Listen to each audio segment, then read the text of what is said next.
Welcome back to Network Africa. Elections in the Central African Republic will no longer hold in October as scheduled.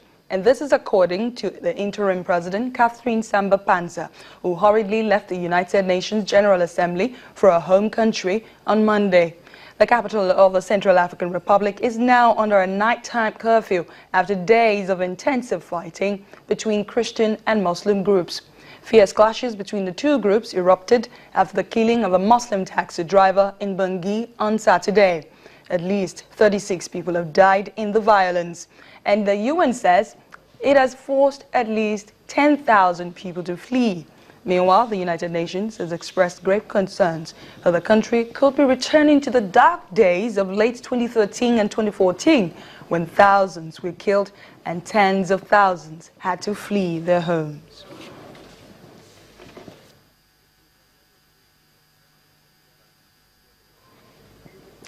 Well, it is one ban too many, you would say, but the European Union's concerns cannot be overlooked. Beans has been added to the list of restricted commodities from Nigeria that are allowed to enter Europe at least till June 2016. They say beans exports from Nigeria are unacceptable because of high levels of pesticides. The European Food Safety Authority said the beans were found to contain between 0.03 milligrams per kilogram to 4.6 milligram per kilogram of pesticides, when the acceptable maximum limit is 0.01 mg per kilogram. The EU has warned Nigeria about the quality of sesame seeds also, melon seeds, palm oil and dried fish, which are also exported. Nigeria recently have been banned by the European Union from exporting beans till June 2016, following concerns about unacceptable level of pesticides. According to the European Food Safety Authority, the beans were found to contain between 0.03 milligram per kilogram to 4.6 milligram per kilogram of pesticide, when the acceptable maximum limit is 0.01 milligram per kilogram. The reason is right, and for me it's progress for us to put things right, because if it's not meeting international standards, then we have to look at what the problem is and get it solved. The EU also warned Nigeria about the quality of sesame seeds, melon seeds, palm oil and dried fish, which are also exported. The processing, packaging and export of Nigerian food to the diaspora has been targeted as an area of opportunity, as the country seeks to diversify its economy in the face of slowing growth. The Nigeria Export Promotion Council issued a statement saying the EU ban was due to the wrongful application of pesticides and other agrochemical substances, and that the government was in the process of addressing the issue. Nigeria is currently putting in place the National Quality Infrastructure, which is a UNIDO implemented an EU-funded project. NEPC is a member of that body, and the ultimate goal is to establish, a standard infrastructure that will ensure that we build trust for trade, and that whatever comes out of Nigeria meets international standards in terms of safety and quality.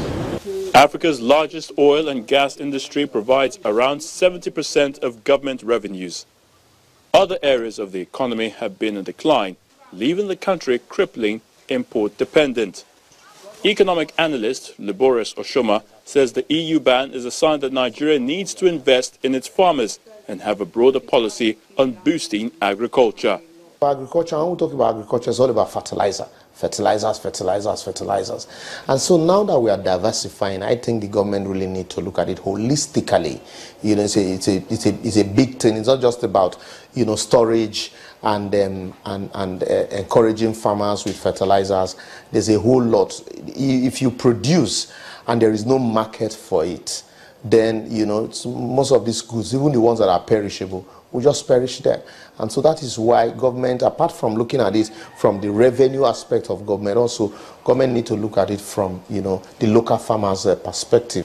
Growing Nigeria's agricultural sector is key to raising the quality of life of the country's rural population, where the vast majority survive on less than $2 a day and feel the country's oil riches are shared out among a few.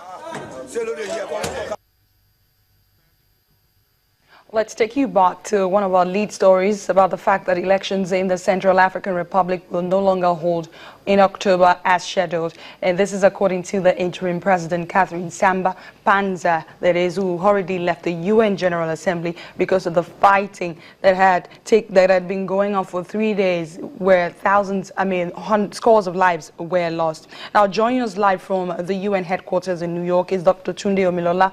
He's the Director of Development and Planning at UNDP. Thank you so much for joining us on the program.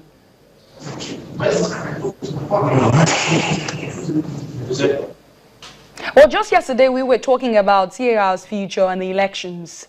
The elections have now been cancelled due to more violent eruptions in the capital. Is there hope for a quick fix like we saw in Burkina Faso?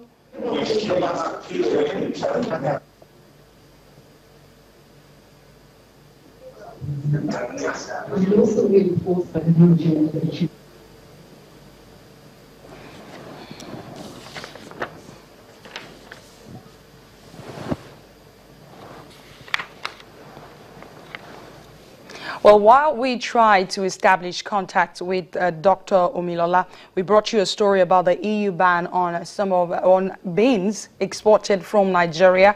Now, let me take you through the list of exportable Nigerian foods. We do not export that much, and now one, which is beans, is now out of the picture.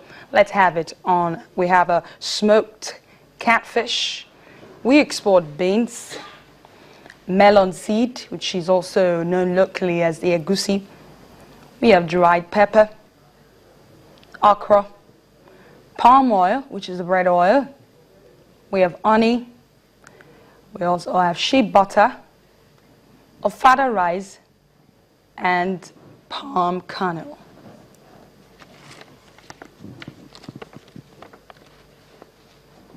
Well, out of the list, now we have beans is out.